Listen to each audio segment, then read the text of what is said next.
Hey there. Welcome to Quack Poker, episode 7, maybe? Something like that. As you've noticed, I haven't posted in a while, and this is an entirely new setup. Look, we're in a totally different part of the room. It's crazy what's going on with all these angles here. I finally hooked up the camera correctly this time, so you can actually see me in HD. And we are here playing some 5 cent, 10 cent, once again, on Juicy Stakes Poker. You guys may or may not have heard. I don't know if you play on Juicy or whatever, but they kind of changed some of their rules recently. Actually, the whole company got bought by another company, and it's kind of a mixed bag of good and bad things. In the last few months, from what I'd heard, Juicy had gotten really bad about payouts, and I guess part of that was all the negotiations when they were trying to sell off the company or whatever. So the good news is now they actually are paying out so you can withdraw money off the site again, and supposedly that works okay now. The downside is like the withdrawal fees are pretty freaking huge. So, if you're not withdrawing large sums of money, it's not really worth it. Apparently, it's something like a minimum of $100 transfer fee or something like that. So whatever. But anyway, we've got money on here. We're still playing here. Whatever. It's okay. It's all good. We're just having some fun right now. Anyway, here playing some 5 cent, 10 cent. You see, I don't have my HUD up right now. I'm using a different machine right now. I haven't installed it on there, and it's a little fun to play without the HUD every once in a while. Get a little used to that. I don't really know any of the players I'm playing with other than this Dark Cash guy. I know a little bit about him. He seems to be a fairly solid player, fairly aggressive, although I've noticed he tends to play, if he has like medium pairs, he plays them a little weak and stuff like that. He tends to 3-bet light a lot, I've seen in the past, although I think he's kind of stopped doing it to me. I feel like he kind of recognizes me now, and it's kind of played a little differently around me. I'd rather not have him have position on me, but in all honesty, I'm not going to try to get into too many weird situations with him, since I think he's a decent player. Otherwise, I don't know these other players. I think I may have played with Rub My Ham a few times, but I don't really remember anything from that. And apparently, Juicy saves your notes on your local machine, because I had some notes on at least Dark Cash. I don't know, I might have some on some of these other ones, but they're not up here, whatever, it's okay. Eventually I'll get my HUD transferred over and we'll have that. But anyway, we're just having some fun, playing some poker, talking some beer, as always. So yeah. I got a crappy hand here in the big blind. Nothing really interesting has happened. I'm only about 15 hands in so far at this table. We're just going to let this go. About 15 hands or so in at this table, lost, 75 cents or whatever. Not a big deal. All right. And not going to play this here. Hoping to get some good hands here and all that good stuff. Yeah. So today, this week, we're got a new setup. We got new things going on. And, we haven't really done any hoppy beers in our series at all. And it's not that I don't like hoppy beers. I think here we just have to fold. 10 queens is a little weak. Maybe if it was 10 queens suited, we'd do something. But he made the sizing pretty big, too. I don't think we can really call this here even in position. I think it's just he bet a little too big for us to want to hold on to that hand, I think. All right. And we haven't really seen him do too much yet. So anyway, yeah, going with a little hoppier beer this time. It's not that I don't like hoppy beers, though I'm not as much of a hop head. Here we got a backdoor flush. We've got a gut shot. Actually, sorry, no, we don't. Misread the board there. We've got jack. Yeah, I'm just going to go ahead and bet like we do. 26 seems okay. I mean, you got to be a little wary here. So now we have the gut shot. Not sure that I want to do anything other than check here. It's unfortunate because it kind of turns our hand face up, but at the same time, he's either got us or he doesn't here. This board's so wet, I think I'm just going to give up here. He very likely could have the ace, and even if he doesn't, even if he had some random queen, I don't know. There's a lot of random hands that could get here. The straight could get there, whatever. It's just not worth sticking around. It could have had a worse jack maybe some part of the time, and of course that could be a bluff, but at this point, We haven't seen enough to where we're really going to say anything too crazy there. We're not going to try to get too fancy just yet. I've been playing a little nittier lately because, well, probably because I haven't been playing as much lately. So, you know, always good to play a little conservatively for a bit. Here, yeah, it's hard to imagine neither of these guys as a piece of this board. Of course, that turn card is pretty decent for us. I mean, it does pair the board, but yeah, these guys don't have a set or anything. I think if we could take it down with 2 bets here, maybe. I don't know these players. This is kind of a test to these players, too, see what they're going to do in this situation. But I think if I make a big bet on the river here, like this guy clearly doesn't have an ace. There's no way he's playing it this weakly if he's got an ace. I don't even think a weak ace would play it this way. Let's make it pretty big. See what he does. Yeah, he lets it go. Yeah, so I mean, his hand, he was just playing it very weakly. I figured with a little aggression there, we could convince him we had a better hand, you know. And certainly, yeah, I mean, if he just checks it twice there, I think that's fair. So yeah. So as always, we're bouncing around between the beer talk and the poker talk. But anyway, so I don't hate hoppy beers. I'm just not as crazy about them as most of the craft brew fans are. I mean, I like them fine, and I like them. And they're just an array of beers I enjoy. But I think I've kind of underrepresented them in my series here. So to make up for that, we go for a hoppy beer. And this is one that you can actually get yourself. You've probably seen before. The Dogfish Head 90-minute Imperial IPA. This is the 90-minute, so more commonly you see the 60-minute, but clearly this is 50% better. So, you know, it's got that going for it right off the bat. So for the non-beer aficionados out there, well, you probably know what an IPA is. It's probably that beer your craft brew friend gave you, and you tasted it, and it tasted like grass, and you never want to drink craft beer again. That's pretty much what an IPA is. It's an acquired taste. It uses lots of hops, which gives it a very bitter character, but hops can also provide lots of interesting aromas, and sometimes hops can even give you fruity flavors and other things too. It just depends on the hops you're using, when you add them to the boil, and all that sort of thing. The Dogfish Head series of IPAs, these 60-minute, 90-minute, and they're even bigger, 120-minute. What they're doing is they have like a machine that slowly adds the hops in. So the idea is that normally when you're adding hops to some sort of boil, when you're adding hops to the boil, when you're making the beer, you usually add them at, you know, specific times. At, you know, right at the start of the boil, you'll add some of your hops. Then 45 minutes into the boil, you'll add a few more hops, and then 50 minutes into the boil, you'll add a little bit more hops, and that's it.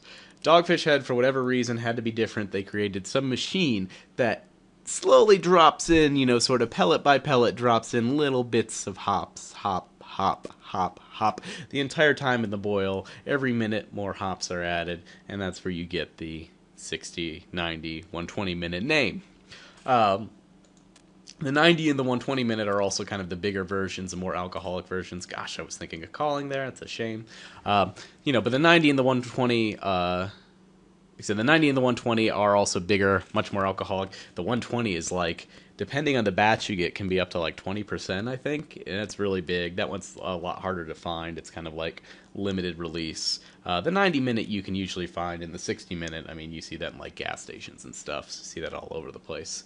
But it's a good, solid IPA. I mean, it's an IPA's IPA, and I would say, unlike a lot of the West Coast IPAs, it's pretty balanced. I think it's not as in your face, over the top hoppy. Now, I mean, of course, like the 120 is going to be more, but it's still very tolerable and very nice. And the bitterness isn't over the top. Then, well, let's just open it up and see how it is, because I can't play this much poker without drinking. All right. So here we go. The Dogfish Head 90 minutes. Look for it in your local store. Man, we are just playing nitty today. Actually, our hands aren't so great either. But that's okay. It gives us time to enjoy the beer. Alright, and get a nice pour here. Unfortunately, I don't have a Dogfish Head glass. Never actually been the Dogfish Head. Dogfish Head's a cool brewery, though. They really try to keep the brewing interesting, kind of try to play it up as being a small brewery still, or try to keep that idea alive.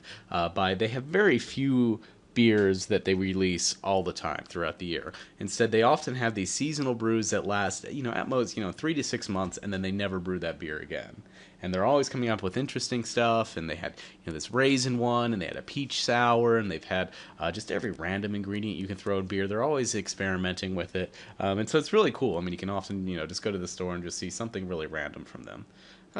We've been playing real tight. I don't mind raising here, just seeing what's going on, checking these guys out. Like I said, I think Dark Cash isn't going to want to get in involved in too many hands with us when he is out of position.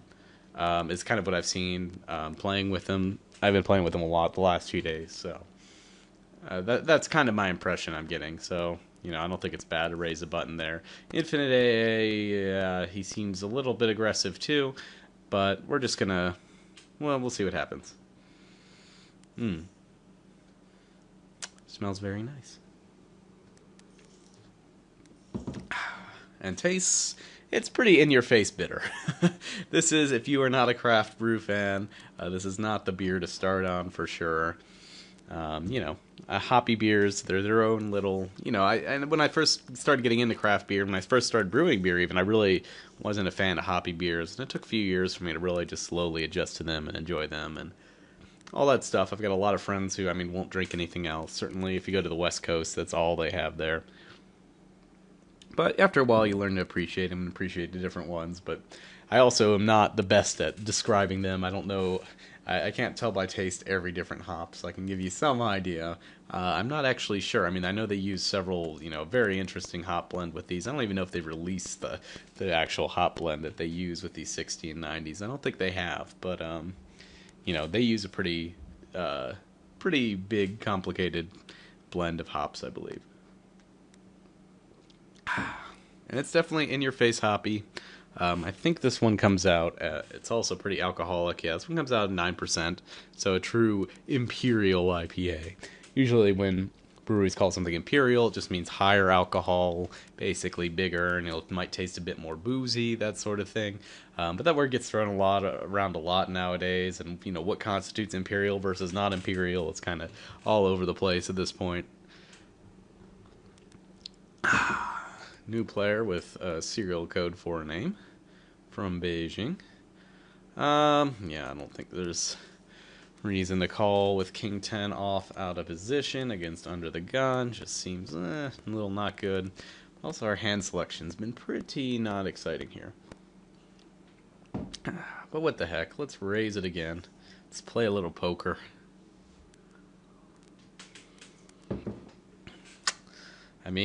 For 4-6, this is about the best you can hope to flop, right? Reasonably speaking. We get ourselves the gut shot here. And, this is the type of flop we're always going to be betting at.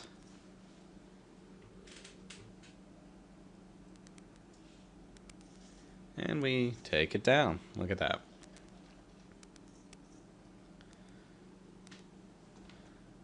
Yeah, I'm just not too excited. I feel like part of the problem is this table also, like I said, these two players to the left of me seem fairly aggressive, and so if I try to get, start playing too loose, they're going to punish me for it. So, we'll see. We'll probably have to play a little tighter to adjust to that.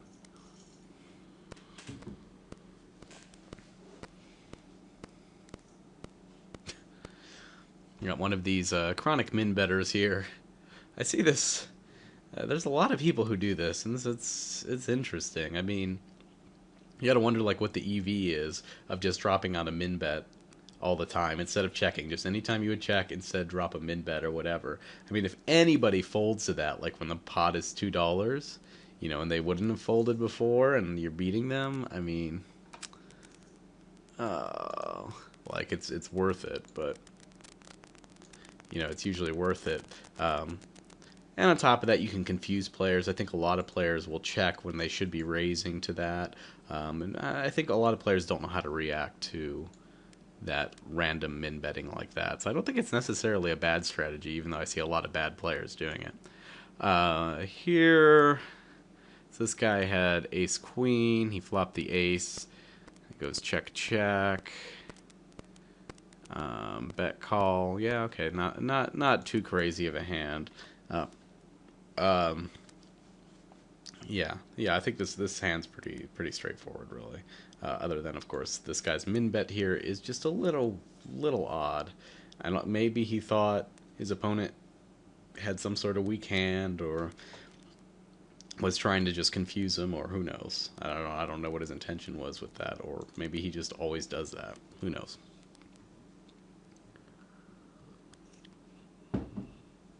But now he's certainly making a reasonably sized bet. I didn't see all the action on this hand here, but let's see what happens.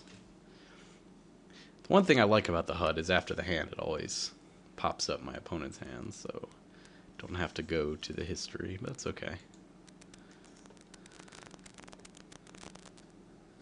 And so we get fold, raises the button, big blind calls, check, bet, call, yeah, okay. Not sure what happened there. Here we were getting a decent enough price, might as well call. Check to the razor here. So we flop the old, or we turn the old open ender. So I think this, well, let's just call here. We've got position on this guy. I think, when that happens, he could be taking a stab, or he could have an ace or something. When he just does this, I think I am going to go ahead and raise. I feel like he plays the hand like this with a lot of bluffs and with a lot of weak pairs. And I think our hand looks, I think the board looks fairly wet now that if he doesn't have an ace, okay, he does have the ace. If he doesn't have the ace, there's not much he can do. Certainly he played his hand well. He induced that bluff there. I mean, otherwise, if he would have bet that river, we would have just folded, obviously. I don't think I would have tried to get too fancy with that. Here, I think our hand's good enough to raise this guy, even though, again, it's a good player who has position on us, but, I think it's fine. Looks like we might be losing infinite pocket rockets. We got a king on the button. Let's raise it up.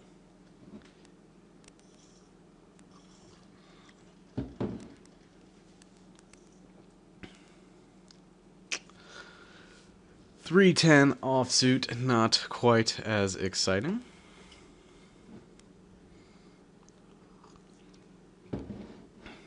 So what I don't like about hoppy beers, and what I don't understand about West Coasters, is it's really not a beer I want to drink on a hot day. It's 110 degrees out.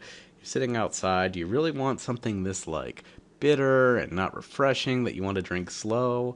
I want something a little lighter that I can kind of drink quickly and enjoy it. Yeah, Californians, you go out there in the hottest day of the year, and they're still out there drinking their IPAs. I don't get it. On top of that, hops make your beer skunk a lot faster in the sunlight. So a really hoppy beer will skunk a whole lot faster sitting in the sun, as in within minutes a hoppy beer can skunk, whereas less hoppier beers will last much longer in the sunlight without getting all skunked up. So looks like this guy just called once with his pocket pairs is what I saw there, but let me see the whole hand breakdown here. Alright, so we get a raise from the pocket pair, we get a call. He go ahead and bets out on this flop. We get the check, bets out. Check, he bets again, so he chooses a double barrel with his pocket pair, just turning it into a bluff, I guess. And when he gets called there twice, he's got to know he's beat, and probably can't make any bet really there to push his opponent out unless he just jams or something. Yeah, seems like reasonable play on both sides. Good to know that he's playing a little bit bluffy here. I don't. Since we've seen this guy be aggressive, I still want to bet. We've been looking pretty aggressive, and I don't mind making the bet here.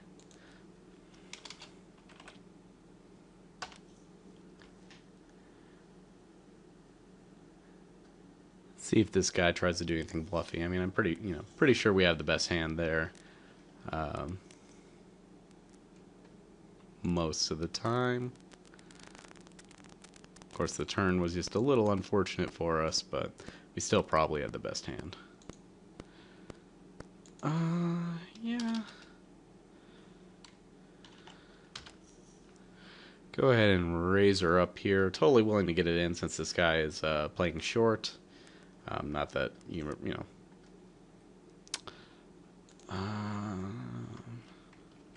The only problem with betting here is it gives our opponent the chance to like jam over us.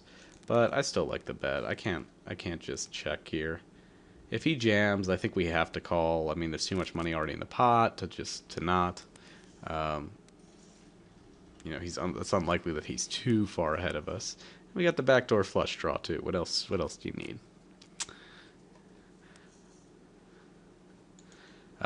That's as if we see this player, if it definitely looks like this player is super aggressive, then maybe in spots like that we can check and then just jam over him and get a little more value out of him. Because I got to think most of the time we've got the best hand in this situation, so I don't mind getting it in there, and he might call us with some draws and things like that we're just ahead of. A lot of the time, if we think he's bluffing in that spot a lot, then certainly we might just want to give him a chance to bluff there. But I don't mind taking it down either. Free money is nice. Although we probably had the best hand, almost certainly when he folds there.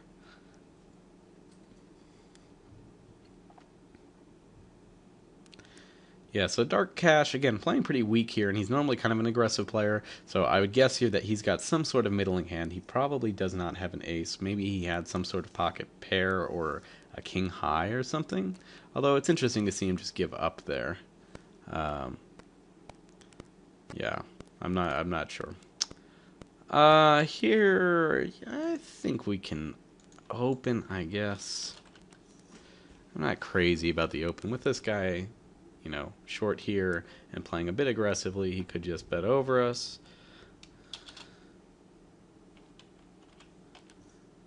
But we will put a bet out here. And we take it down. We've probably got the best hand on that flop there most of the time. Opponent's not going to feel good with calling unless he's got a pair already, I think. Or like ace-king, ace-queen. He probably doesn't have ace... I've seen him get it in kind of light too. Yeah, I'll call. I've seen him get it in kind of light too, with even ace jack pre-flop and stuff like that. If he's in the mood, he will start getting really aggressive pre and really start attacking folks, and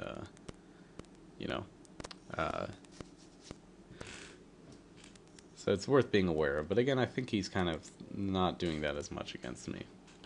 Let's see if he'll let me limp here, though. I'm pretty happy with this flop.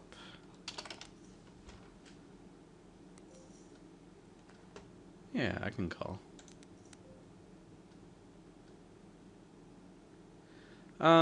Here I want to put pressure on him because I don't want to let him get a free card here if he's on the flush draw.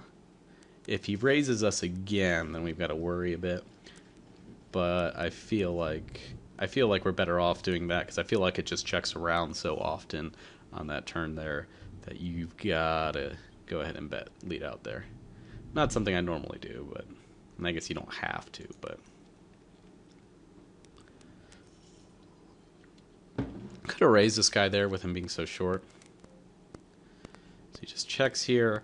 I'm fine with just checking back. Let's see if he wants to play some friendly poker here. With that queen hitting the board comes out a little scarier. I don't mind calling here, though. We've seen this guy get a little bluffy.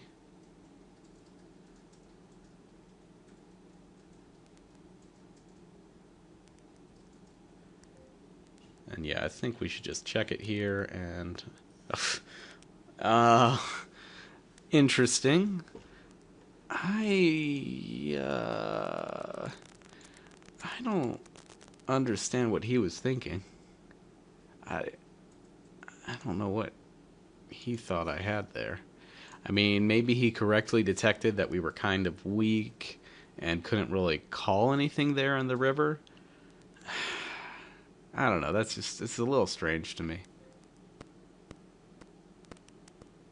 And he's seen us be a little stabby before, so maybe he thinks he can get some value there. I don't know. That's a little strange to me. I don't know how to interpret that. but worth being aware that that's something he could do.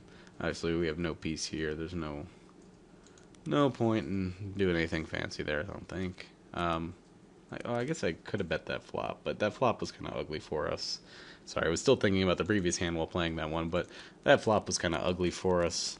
Even though, I have a very high c-bet percentage, I mean, you can bet a flop like this, and certainly if your opponent has zero parts of it, then they're gonna fold. But if there's a decent likelihood that they've got a piece of it, and they could also just get nasty and start checking raising you just because, and didn't feel like it there.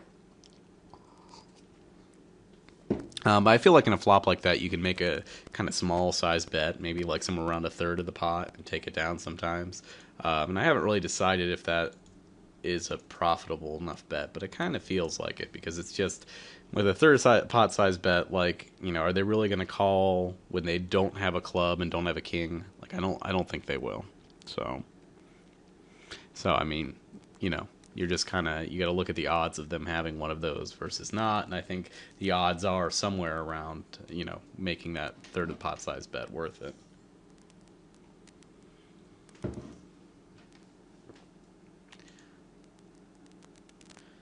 And what do we have here? So, fold, button raises with sevens, calls, bet, check, call, yeah, check, yeah. Looks kind of standard. I mean, the guy made trips on the turn, but still checked, hoping to get bet to. And calls, yeah, it's pretty reasonable. Kind of surprising he didn't even raise again. I don't know, because his hand looked pretty weak there.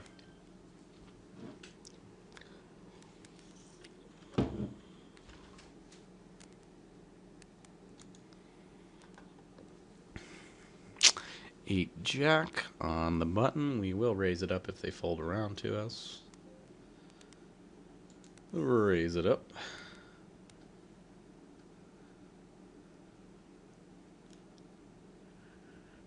What do you think, Mr. Serial Code from Beijing? Yeah, so here we are. This is the exact same flop, huh? So I've seen this guy make this bet before. Don't know what it means. Hard to imagine we've got the best hand here.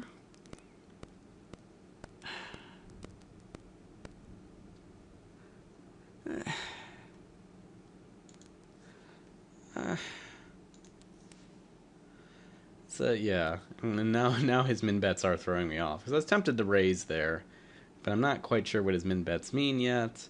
But it kind of just it seems like he's saying, "Hey, I don't want you to bet." It's kind of a blocking bet of sorts.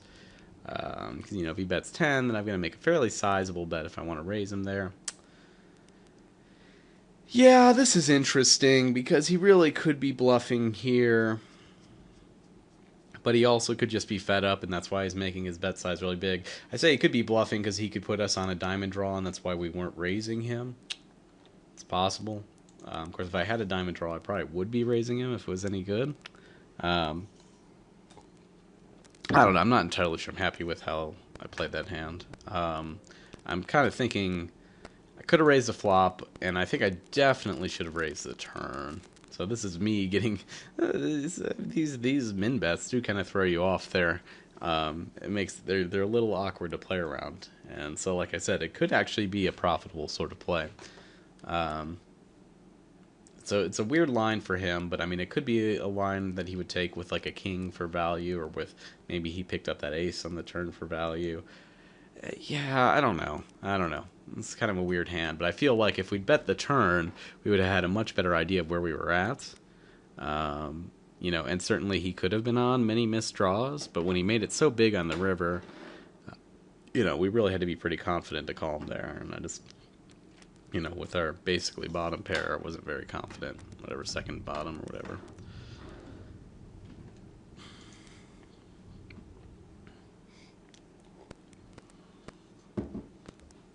But the one other time we saw him min betting was like with nothing, right? So, I don't know. I'm not sure if I'm misremembering that. 8-3 in the big blind. If it folds to us, we'll take the blinds. Otherwise, we'll probably fold, or we could check here. Whatever. We'll see a flop. I'm just gonna bet. I got position. What are you calling there with? Come on, get out of here. Does he really have like some weak king or something? Gotta check it. Wow, look at that. Calling me down with the jack nine. Of course, he wasn't really. He was calling me down with the flush draw that he made a turn. Yeah. Interesting line. Interesting he called on that flop. But, yeah, I mean, you know, he played it fine. Gonna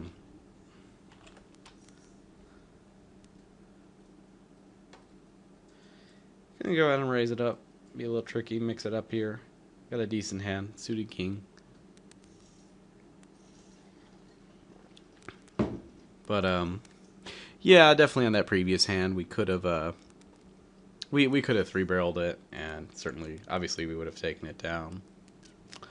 But it was just kind of weird. I wasn't expecting his flop call the way it was on there, so he might be a little stickier than I've been thinking.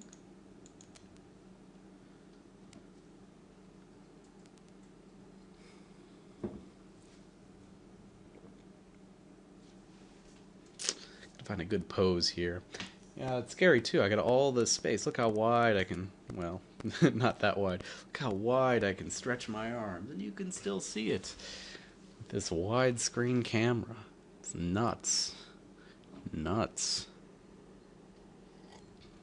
You needed to see that beer drinking action in HD. I get it. I get it.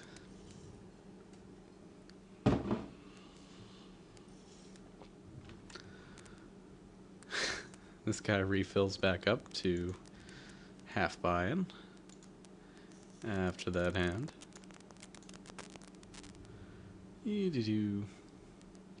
Fold, fold, fold. Yep, calls. Yep, sure. Why not? Interesting line there, I guess.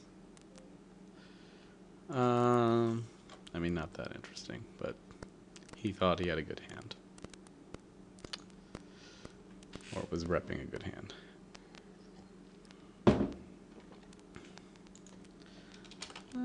Go ahead and raise it up. And take it down. Play a couple more orbits here with this four-handed. I mean, I think it's a decent table. Haven't been super impressed by any of these guys, so we haven't been churning out a lot, but, and I forget if we actually auto rebought at some point or if we're up. This is where I need my HUD, right?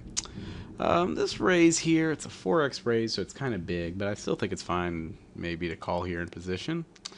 And that's basically the flop we can live with. Not the worst. So if he bets here, we're probably going to raise it up. If he doesn't bet here, I don't mind betting. Because if he's got like jacks or worse, well, if he's got jacks, now his hand just got a lot better. I don't mind just going check, check here. He'll probably bet on most rivers, but alright, well that's pretty good for us.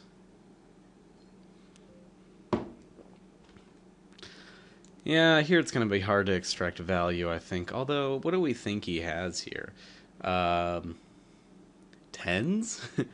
Might be reasonable.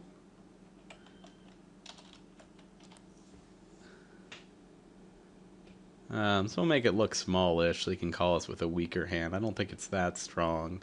I don't think he has two pair. He might have ace-queen. Could be.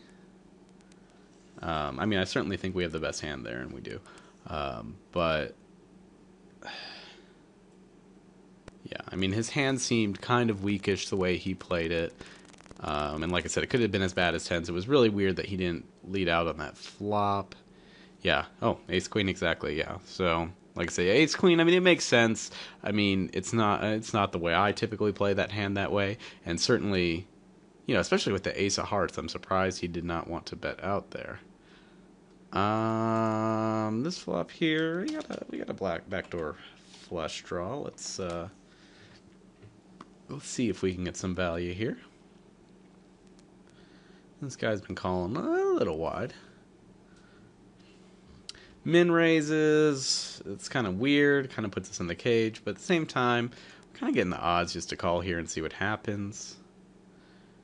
Of course, that's a good turn card for us. I'm going to check here because I don't want him to raise me. And we'll see if he makes just like a smallish bet here. I mean, our hand is pretty well disguised, but I gotta figure when he does that min raise, he's got something going on there. Here, I think it's worth calling just for the implied odds here on the flush. Of course, we don't get there. I mean, we could do something nasty, but I think this guy is pretty happy with whatever hand he has, and I don't think there's any reason to try.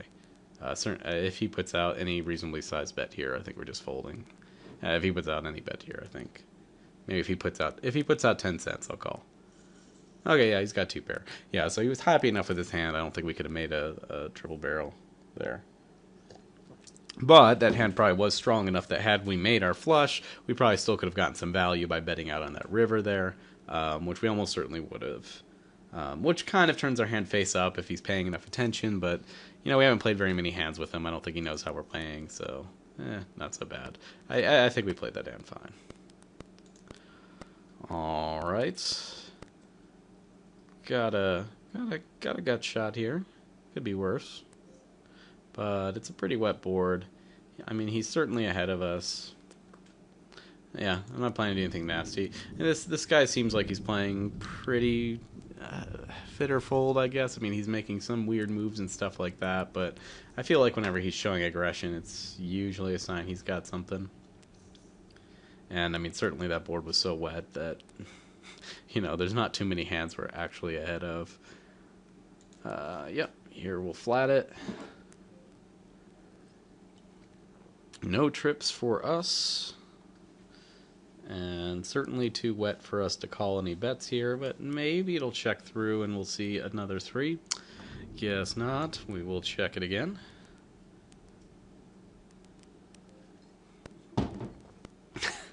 Yeah, I don't think we're getting any value here.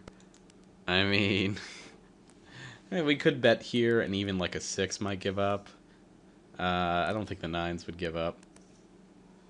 Yeah, I'm pretty sure the 9s would not have given up there. We could have bet, several streets, but I don't think that made any sense to. I think, yeah, you just kind of got to get it. Oh, everybody had pocket pairs. Okay, yeah, that makes sense. So we all played passively with our pocket pairs, and we're all like, oh, isn't it nice that everybody's letting us check through with our pocket pairs? Yeah. Friendly poker. So, ace queen. We will go ahead and raise it up. Oh, I don't know. Oh, yeah, I better. All right, this'll be our last orbit after, we'll go through big blind, small blind, all that. We've got a hand here, I think. Do you have a hand? No, you do not. Very nice.